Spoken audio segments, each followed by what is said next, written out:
Origine chrétienne ignorée. Introduction.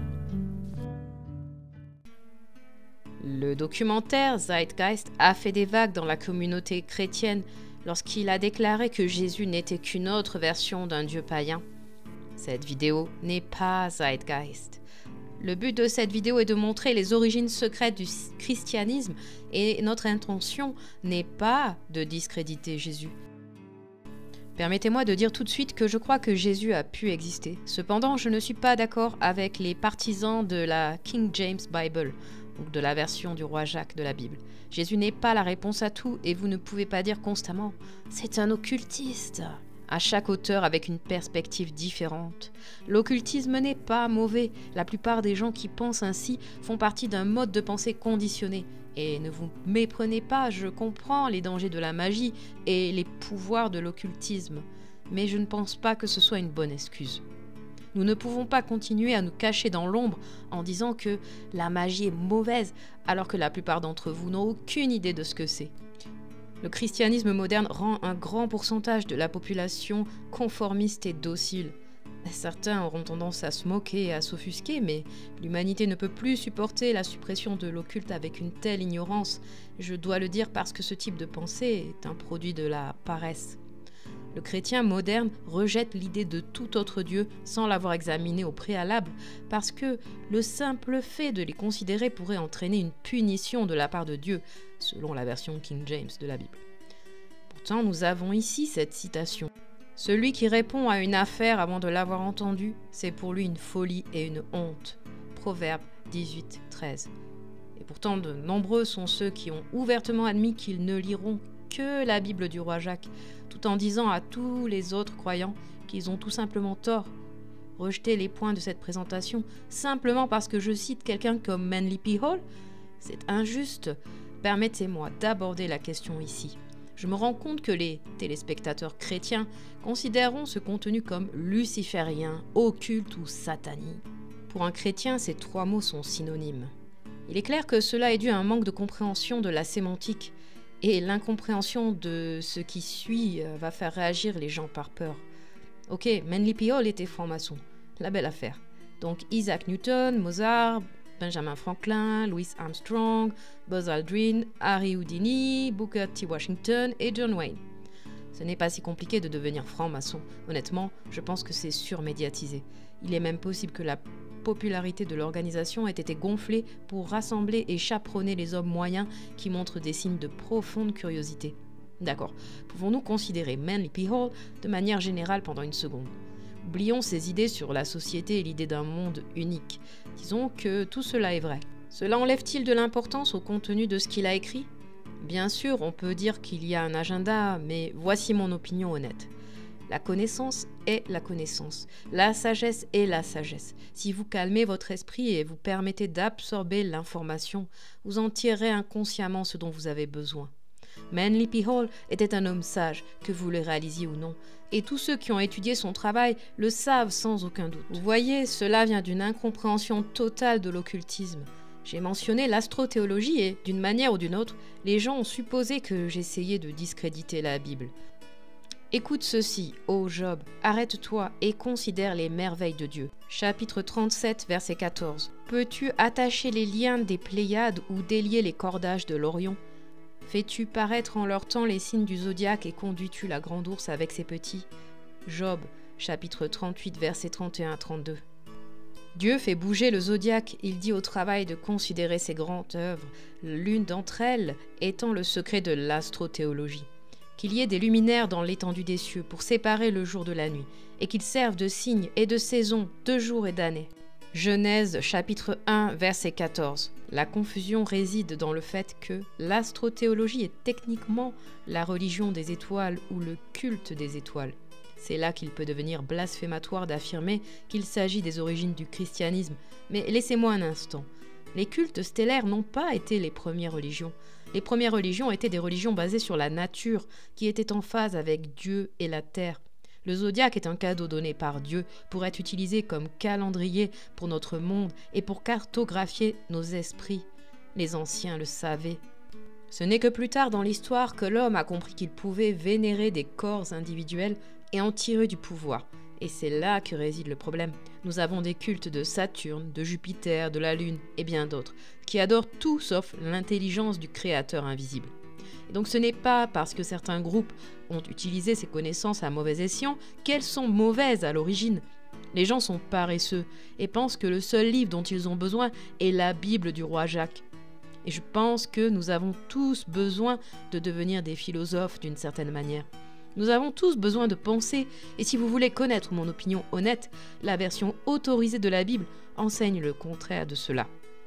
Il s'agit d'une programmation mentale flagrante qui vous donne certaines vérités ésotériques, ce qui donne une touche mystérieuse à toute l'expérience de la lecture de la Bible. Une fois que vous êtes dans cet état, c'est fini, vous êtes en transe. Les mots sont puissants. Ces mots de la Bible sont en prise directe avec l'imagination. L'imagination est comme un projecteur qui projette les mots en images animées sur la scène qui se trouve dans les profondeurs de l'esprit humain. Il peut s'agir d'une expérience très spirituelle pour le lecteur, car ce livre prétend contenir ce qu'il a cherché, consciemment ou inconsciemment. Quelque chose qui leur dise ce qu'ils doivent faire dans la vie et pourquoi ils doivent le faire. La raison est en général qu'il faut suivre ou affronter la colère de l'être extérieur connu sous le nom de Dieu. Ironiquement, il existe des centaines de dénominations différentes qui ont sans aucun doute toutes leurs propres points de vue sur la façon de vivre. Il semble que ce soit la base de nombreux conflits séculaires, bien qu'aucune doctrine religieuse n'apporte toutes les réponses. Bon, il doit bien y avoir quelques grains de vérité dans la Bible, alors voici ce que je dis. La Bible est basée sur la sagesse ésotérique. Jésus et tout ce qu'il représente est positif et sage. Ça, je ne le nie pas. Et je ne nie pas non plus qu'il est basé sur un personnage réel. Jésus était-il son nom ? C'est à débattre. Mais dans l'ensemble, la Bible est une perspective historique incroyable. Cependant, la manière dont elle est présentée est complètement déformée. Alors l'idée que parce que vous croyez en Jésus, vous êtes en faveur de Dieu ou que vous avez reçu la grâce, ça c'est de la foutaise. Si cela vous offense, eh bien c'est vous le problème. On ne peut pas vous donner une histoire et un nom et tout d'un coup, Dieu vous favorise par rapport à d'autres personnes qui ne croient pas la même chose. Quel genre de système de croyance biaisé est cela ? L'idée que nous avons besoin d'être pardonnés pour nos péchés est tout à fait erronée. Nous avons été chassés du jardin d'Éden à cause de la curiosité ? Bien sûr, vous pouvez dire Satan ou le serpent. Mais voici la vérité honnête. Le serpent n'a pas menti. Oh my God ! Non mais c'est un occultiste. Sérieusement ? Ok, écoutez, bien sûr, il s'agit de luciférianisme. Cela ne veut pas dire satanisme, et la plupart d'entre vous sont complètement confus quant à la véritable signification de ces mots. Les textes gnostiques disent que ce serpent était Sophia, se manifestant en tant que sagesse, afin d'apporter la conscience aux êtres vivants dans ce royaume de non-science. Nous sommes fiers de vivre dans des maisons, de regarder la télévision, de gagner de l'argent ou de faire carrière, mais tout cela provient des sciences qui nous ont été données par les déchus, soi-disant. Nous vivons dans un monde où la pratique de la connaissance ou la poursuite de l'ego, de quelque manière que ce soit, nous fait pécher. La plupart des gens ne réalisent même pas que l'idée que Dieu puisse être jaloux ou qu'il se dispute avec ses disciples est ridicule. Il est tout simplement évident qu'il ne s'agit pas d'écrits inspirés par Dieu. Ce texte est mystique, secret, bien conçu et surtout basé sur la sagesse ésotérique. C'est le problème, la plupart des défenseurs de la King James Bible ne sont pas conscients que de nombreuses écritures n'ont pas été incluses dans la Bible. Oui, j'ai entendu les arguments qui expliquent pourquoi les textes gnostiques n'ont pas été inclus dans la Bible. Mais le fait est que la Bible, le King James et les chrétiens modernes traduisent le texte littéralement, alors que les textes gnostiques ou les fondements du christianisme traduisaient le texte de manière allégorique. La raison pour laquelle ils ont été laissés de côté est la connaissance qu'ils contiennent et non le fait que les textes gnostiques provenaient de sources non officielles. J'ai une Bible dans ma chambre et je l'étudie de temps en temps. Pour moi, ce n'est qu'un des nombreux livres que je consulte pour trouver la sagesse. Ne vous méprenez pas, je suis sûre qu'il y a des chrétiens qui lisent plus que la Bible, mais je ne suis tout simplement pas d'accord avec la philosophie du roi Jacques seul, ou avec les centaines d'autres dénominations chrétiennes qui se concentrent toutes sur un détail ou une interprétation et la déforment selon leur propre point de vue. Ce n'est pas possible. À peu près 33% du monde tel que nous le connaissons est chrétien. Si le christianisme est la réponse et qu'un tiers de notre population suit ce Jésus-Christ, pourquoi avons-nous des taux de dépression et de violence aussi élevés ? Pourquoi y a-t-il un manque général de sensibilisation, de volonté, de passion et de dynamisme ? Il est évident que se tourner vers Jésus est la plupart du temps un moyen à l'emporte-pièce pour les gens de penser leurs problèmes au lieu d'apprendre et de grandir à partir d'eux. Il n'y a rien de mal à l'idée du christianisme, mais il y a un problème avec ce qu'il est devenu. Il est temps de mettre fin à la suppression de la magie et à toute cette idée du diable et du satanisme. C'est un manque total de connaissance de la psyché qui est notre vrai problème. Nous ne nous comprenons pas nous-mêmes. Nous avons commencé à courir avant d'apprendre à marcher. Examinez-vous et comprenez qui vous êtes. Celui qui ne se connaît pas lui-même ne connaît rien. Mais celui qui se connaît lui-même a acquis la connaissance de l'univers. Jésus, livre de Thomas, évangile gnostique. Ceux qui connaissent et réalisent le soi seront à jamais libres. Katha Upanishad. Christianisme et paganisme. Tout commence avec les druides. Selon Wikipédia, un druide était un membre de la classe professionnelle de haut rang dans les anciennes cultures celtiques. On se souvient surtout d'eux comme de chefs religieux, mais ils étaient aussi des autorités juridiques, des juges, des gardiens de la tradition, des professionnels de la médecine et des conseillers politiques. La connaissance des druides a été supprimée à l'époque moderne. Renseignez-vous par vous-même. Allez dans votre église et interrogez votre révérend sur les druides. « Oh, c'est sauvage ! Ils pratiquaient des sacrifices rituels » est une réponse courante. Smith pense que les druides n'ont jamais offert de sacrifice humain au même animal. Smith affirme que dans la langue, les coutumes ou les traditions gaéliques, il n'y a pas la moindre allusion à l'idée d'un sacrifice humain ou animal, sacrifice de tout être vivant. Godfrey Higgins. L'Église et l'État romain défendaient l'idée que tout le pouvoir devait être centralisé. Toutes les institutions religieuses qui entraient en conflit avec cet objectif devaient être détruites. C'est pour cette même raison que les enseignements des mystères, les druides, devaient être supprimés. L'étude et la préparation nécessaires pour ceux qui étaient sélectionnés pour l'initiation au mystère supérieur étaient telles qu'elles développaient un état d'esprit hautement philosophique et spirituel, un état d'esprit qui ne correspondait pas à l'objectif que les dirigeants de l'Église avaient en vue. Conor McDarry. Dans leur grand pèlerinage missionnaire, ils ont fait le tour du monde afin de donner la religion et la connaissance de Dieu aux différentes races de l'humanité. Ils ont également établi des prêtrises et donné des alphabets aux races qui n'étaient pas encore éclairées sur ces questions. L'Irlande est le pays où les arts et les sciences ont été découverts et développés pour la première fois. C'est à ce pays que les Grecs ont donné le nom d'Ojiji, terme qui n'a jamais été donné qu'aux plus anciens. Et c'est des Irlandais ariens que les Grecs ont tiré leur origine. Les druides sont les anciens prêtres ariens, les premiers chamans, les gardiens des sciences anciennes qui habitaient les anciennes terres d'Irlande. On nous dit que les Celtes sont originaires de l'Est, ce qui est faux. C'est faux, les druides viennent du Nord, ou au-delà du vent du Nord, donc de l'Hyperborée. Nous en apprendrons plus sur les druides au fur et à mesure que nous avancerons, mais j'encourage tous ceux qui résistent à garder cela à l'esprit. Est-il vrai que les druides sont liés d'une manière ou d'une autre au christianisme ? Faisons simple et commençons par Stonehenge.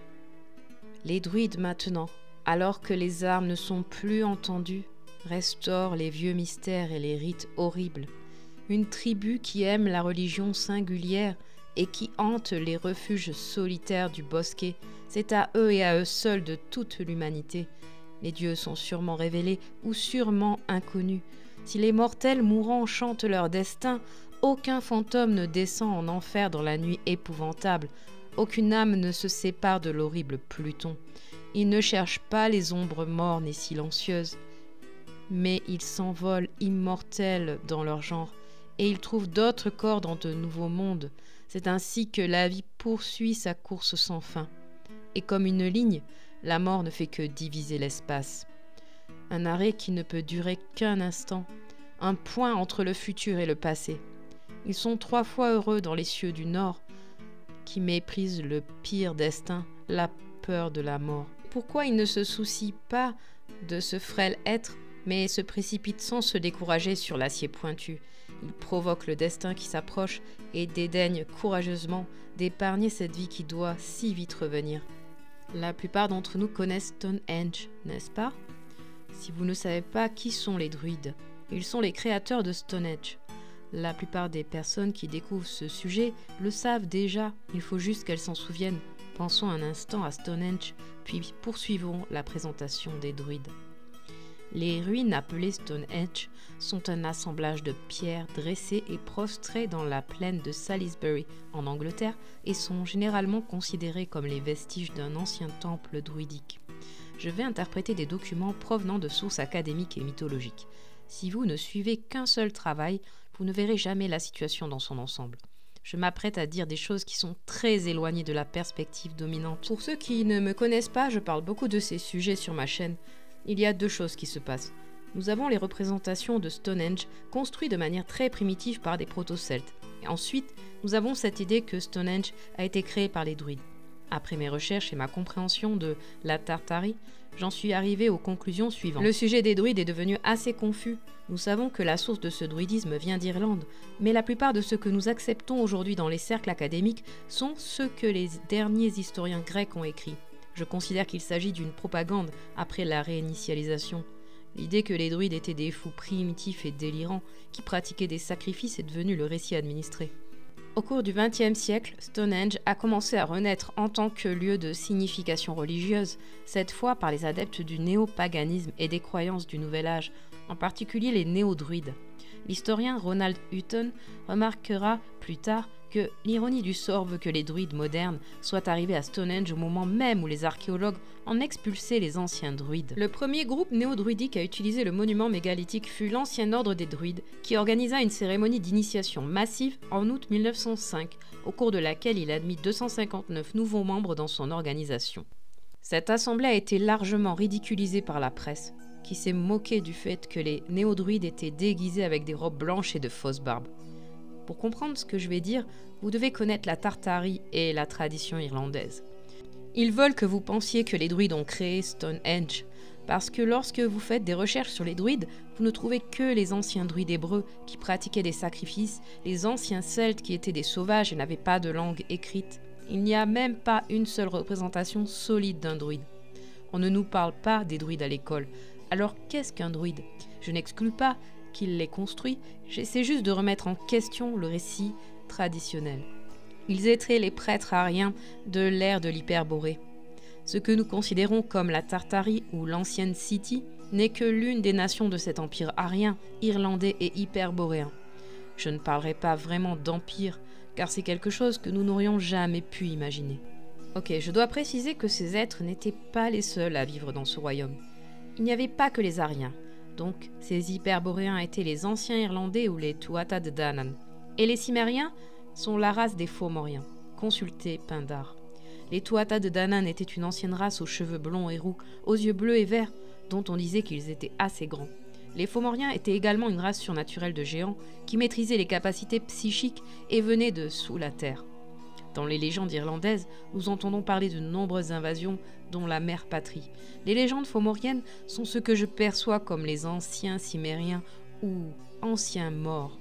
Le fait de les appeler morts ne leur rend pas vraiment justice. J'ai une vidéo qui explique comment ces 2 races divines ont échangé leurs connaissances, se sont croisées et ont créé plusieurs races que nous connaissons aujourd'hui. Les morts venaient de la Lémurie ou de Mu, et ils sont arrivés en Irlande. Ok, certains d'entre vous vont sans doute penser que j'essaye juste d'être complaisante. Alors, examinons Stonehenge sur Wikipédia. 2 mythes qui font clairement allusion à la réponse. Un conte populaire raconte l'origine de la référence au Friar's Hill, Hillstone ou la pierre talon. Le diable acheta les pierres à une femme en Irlande, les enveloppa et les amena dans la plaine de Salisbury. L'une des pierres est tombée dans l'Avon, les autres ont été transportées dans la plaine. Le diable s'écria alors « Personne ne saura jamais comment ces pierres sont arrivées ici. » Un frère lui répond.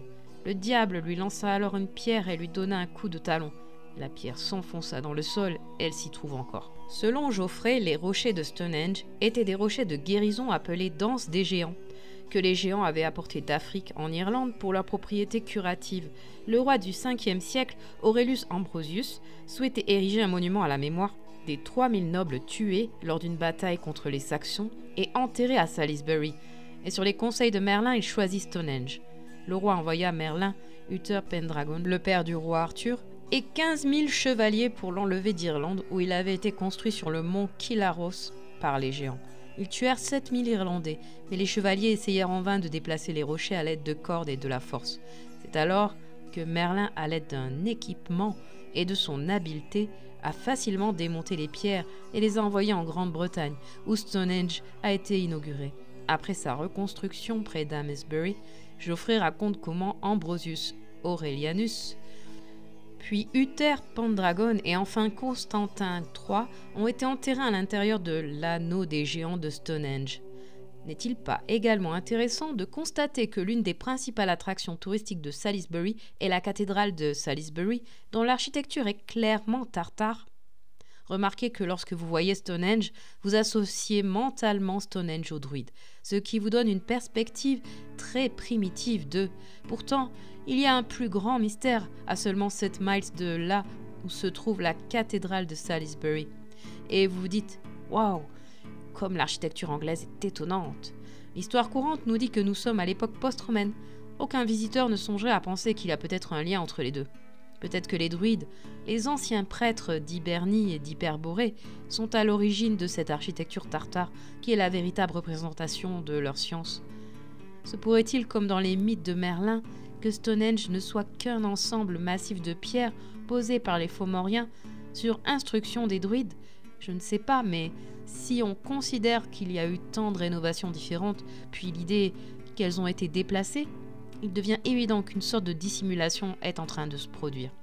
L'histoire officielle de Stonehenge est présentée comme celle d'hommes des cavernes utilisant des cordes pour soulever des rochers. Et si les druides il y a 5000 ans ont érigé Stonehenge en tant que calculateur, alors cela entre en conflit avec la théorie selon laquelle nous venons d'une civilisation avancée telle que l'Atlantide ou l'Hyperborée. Nous savons que de nombreux monuments ont été systématiquement détruits, mais la question est de savoir pourquoi ils ont laissé Stonehenge, eux, les Romains. Eh bien, cela a peut-être à voir avec notre perception de nos origines. Maintenant, pour les chrétiens, vous vous demandez peut-être quel est le rapport avec le christianisme. Tout à fait, car ce qui est dévoilé, c'est la source dans laquelle votre religion a pris naissance. Il n'y a pas que le christianisme. Il y a des gens qui prétendent savoir tout ce qu'il y a à savoir sur l'Égypte. Il y a des pensées biaisées. Les gens ne sont plus créatifs dans leur façon de penser. Je m'explique. Quelqu'un qui est chrétien depuis 20 ans hésitera beaucoup à examiner les informations qui mènent à l'idée que le christianisme est issu du paganisme. Nous devons y mettre un terme si nous voulons progresser en tant qu'être spirituel. Nous devons regarder notre ombre. Citation. La grande pyramide dans sa splendeur originelle et éblouissante sous le soleil égyptien était un objet d'émerveillement et de crainte pour tous ceux qui la contemplaient. Elle surpassait par sa sublime grandeur tout autre monument ou structure jamais érigée par l'homme sur ce globe. Elle était considérée comme la plus grande des 7 merveilles du monde antique. Sa destruction partielle et sa dégradation par l'enlèvement de sa partie supérieure et de sa pierre de taille et par l'enlèvement de son enveloppe extérieure de pierre blanche qui lui donnait un aspect d'une luminosité éblouissante, la laissant dans son apparence extérieure nue et dépouillée, silencieuse et muette quant à sa mission, comme un jalon sans figure. Cela a été une grande perte pour l'humanité. Fin de citation.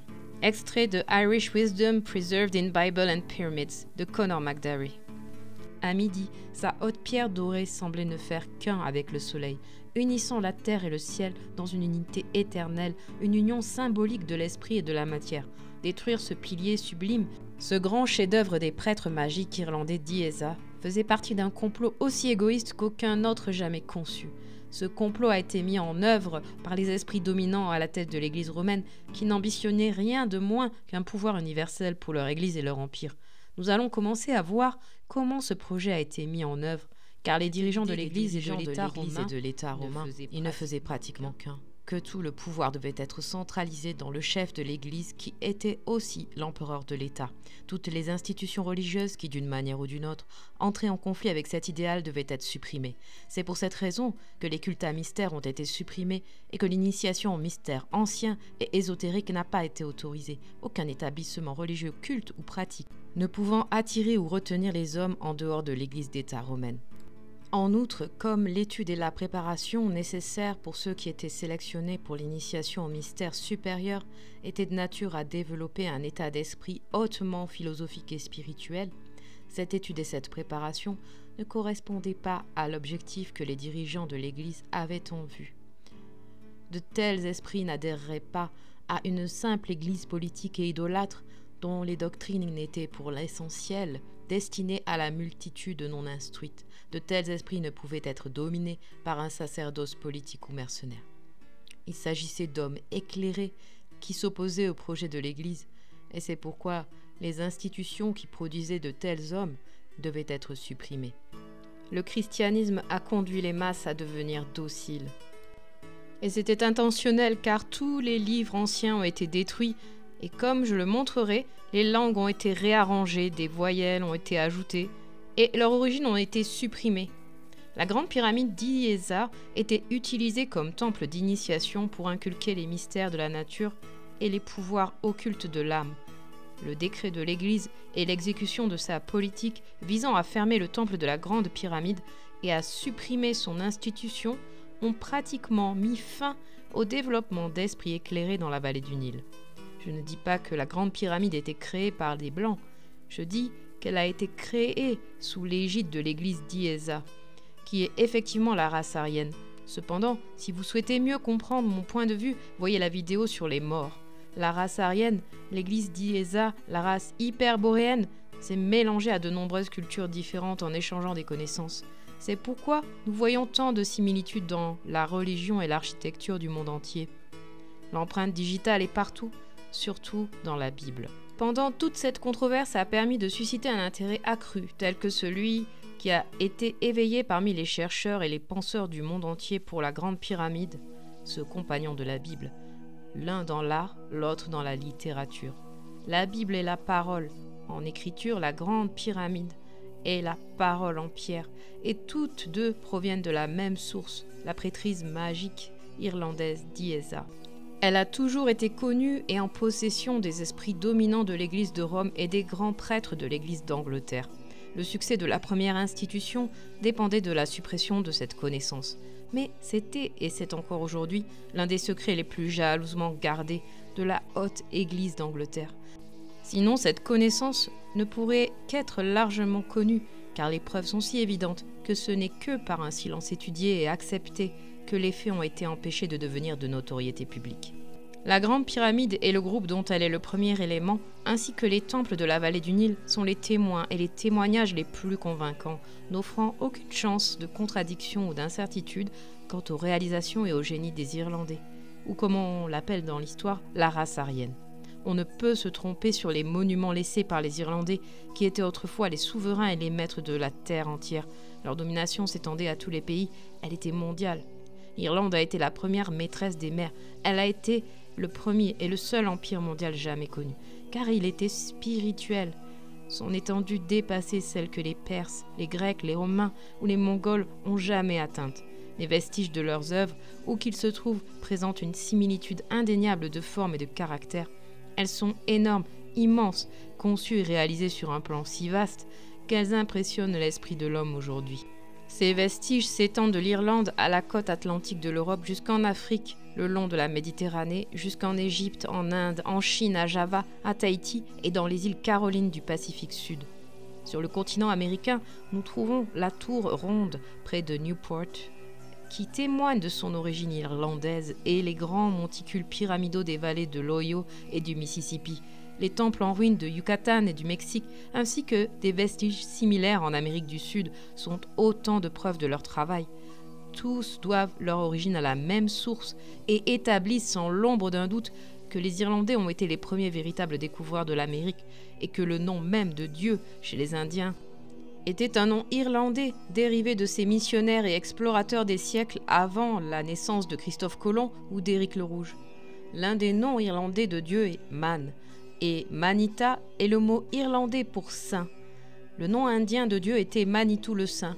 Les Indiens avaient également un autre nom pour Dieu, lui aussi irlandais. Il s'agit de Manabasa, le dieu soleil. Il s'agit d'un mot composé de la racine man, saint, et basha, des vaches, du taureau, pratiquement le même que Baal, le dieu soleil irlandais. Le nom signifie donc le saint donneur de vie ou le saint créateur. Quiconque connaît la langue celtique reconnaîtra immédiatement ce fait, de même que tous les étudiants compétents en philologie. Personne, après avoir lu ce traité sur la Grande Pyramide, n'aura de doute sur l'identité de ses auteurs ou sur le fait que les hauts personnages d'Angleterre, qui ont toujours assumé la direction du navire de l'État, aient eu connaissance de l'identité des constructeurs de la Grande Pyramide. Il n'y aura pas non plus de doute sur le fait que les esprits dominants de l'Église de Rome ont eu cette connaissance et qu'ils la gardent toujours secrète. Cet extrait est tiré du livre de Conor McDarry, Irish Wisdom Preserved in Bible and Pyramids. Ce livre à lui seul vous montrera tant de choses que vous ignorez probablement. Il n'y a pas non plus moyen de dire « Oh, médias lucifériens », car la passion et l'intention de ce livre sont claires comme de l'eau de roche. Et je sais qu'il s'agit d'une vision du monde complètement différente, mais oublions tout cela pour l'instant.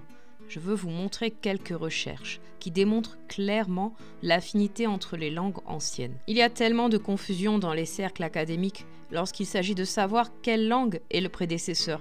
Par exemple, on dit que le phénicien est une dérivation de l'égyptien, alors que ce n'est pas le cas. Rappelez-vous, c'est à ce pays que les Grecs ont donné le nom d'Ogygie, terme qui n'a jamais été donné qu'aux plus anciens. Et c'est à partir des Irlandais anciens druides que les Grecs ont tracé leur descendance. Extrait de The Celtic Druids de Godfrey Higgins. Citation.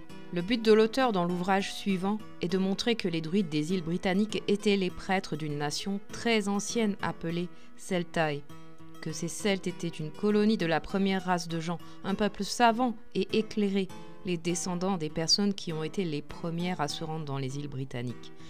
Ils ont échappé aux effets du déluge sur les bords de la mer Caspienne. Ils furent les premiers occupants de la Grèce, de l'Italie, de la France et de la Grande-Bretagne, arrivant dans ces pays par une route qui suivait presque le 45e parallèle de latitude nord. Que de la même manière, les colonies ont progressé à partir de la Grande Nation par une ligne méridionale à travers l'Asie, peuplant la Syrie et l'Afrique, et arrivant enfin par la mer à travers les piliers d'Hercule à la Grande-Bretagne. Dans la suite de l'ouvrage, le mode de fondation des anciennes religions patriarcales ainsi que celle de la Grèce et de l'Italie sera mis en évidence et l'auteur se flatte d'avoir ainsi consolidé les fondements de l'histoire de l'humanité, le christianisme rationnel. Il montrera que toutes les langues du monde occidental étaient les mêmes et qu'un système de lettres, celui des anciens druides irlandais, s'est répandu dans tout le monde. Il était commun aux îles britanniques et à la Gaule, aux habitants de l'Italie, de la Grèce, de la Syrie, de l'Arabie, de la Perse et de l'Hindoustan. Et que l'un des deux alphabets du même système dans lesquels sont écrits les anciens manuscrits irlandais, à savoir le Beth-Louis-Nion, est arrivé en Irlande par la Gaule, à travers la Grande-Bretagne, et que l'autre, le Bebelof, est arrivé par le détroit de Gibraltar. Fin de citation. C'est l'histoire d'Ulysse, c'est aussi l'histoire des anciens druides. Après le cataclysme, ils se sont aventurés autour du monde avant de revenir en Irlande. Les géants de l'Odyssée pourraient être les Fomoriens ou une race mixte de géants. Nous ne pensons pas que les druides aient navigué autour du monde, car cela est principalement attribué aux Phéniciens. Les Phéniciens étaient en effet des hommes extraordinairement doués. Ils ont été l'une des premières races à concevoir et à utiliser un alphabet sophistiqué, à construire de grandes villes et de grands temples, à fabriquer du papier pour écrire et à naviguer sur les mers du monde. Le fait est qu'ils étaient des Arias, c'est-à-dire des adeptes de l'ordre le plus élevé. Ils étaient des architectes, des astrologues, des charpentiers navals, des marins, des guérisseurs et des scientifiques. Nous pensons que les Phéniciens étaient, comme les Scythes, originaires de l'Ouest. Ils ont préservé les secrets des constructions mégalithiques et de nombreux autres arts anciens. Il est possible qu'ils aient été les premiers bâtisseurs de nombreux temples le long du Nil. C'est ce que laisse entendre l'Ancien Testament et ce que suggère une grande partie de la littérature maçonnique. Michael Tsarion, Les origines irlandaises de la civilisation, volume 2. Si vous avez vu mes autres vidéos, je parle du Timée de Platon, mais dans l'histoire, Solon va en savoir plus sur l'Antiquité auprès du prêtre égyptien. Solon essaie d'impressionner le prêtre par sa compréhension des mythes et de leur lien avec l'histoire ancienne. Et Solon pensait que les origines des Grecs se trouvaient à l'est, en Asie, dans l'ancienne Argos. Mais non, le prêtre égyptien disait « Vous, les Hellènes, vous n'êtes que des enfants. D'abord, vous ne vous souvenez que d'un seul déluge, alors qu'il y en a eu beaucoup d'autres auparavant. Ensuite, vous ne savez pas qu'autrefois habitait dans votre pays la plus belle et la plus noble race d'hommes qui ait jamais vécu, et que vous et toute votre ville descendez d'une petite graine ou d'un reste de cette race qui a survécu. Et cela vous était inconnu parce que, pendant de nombreuses générations, les survivants de cette destruction sont morts sans laisser de traces écrites, issues du Timée de Platon. Cette noble race d'hommes est ce que Godfrey Higgins appelle les Celtae ou Celtae. C'est pourquoi nous n'avons pas d'alphabet écrit de ces anciens peuples avancés. Les Phéniciens étaient évidemment les plus avancés après le dernier cataclysme. Les Grecs ont tout volé. Cela vous paraît-il exagéré ? Ils étaient désorientés, perdus. Ils sont arrivés dans ces villes vides et désolées. Ils ont tout réécrit, changé la langue. Ils ont réécrit l'histoire. Il n'y a pas que les Grecs. Nous pouvons nous concentrer sur 3 groupes principaux, les Hébreux, les Grecs et les Romains. Je fais de mon mieux pour relier tout cela à la perspective de la Tartarie, mais nous devrons être patients jusqu'à ce que tout puisse être examiné collectivement. Je sais que ça fait un moment que nous n'avons pas posté sur la série de Tartaria, mais nous voulions mettre nos efforts dans cette série ignorée sur les origines chrétiennes, et nous avons encore beaucoup à dire. Ce premier chapitre est principalement axé sur les druides, mais il est inachevé en ce sens que la première et la deuxième partie ne sont en fait qu'un seul chapitre sur les Irlandais. Alors restez à l'écoute car bientôt nous allons poster la deuxième partie où nous passerons en revue plus de preuves que la Bible est en fait d'origine irlandaise. Lâchez tout ce que vous pensez être vrai. Détendez votre esprit et posez-vous la question. Est-ce que je comprends vraiment ce qu'est cette réalité ?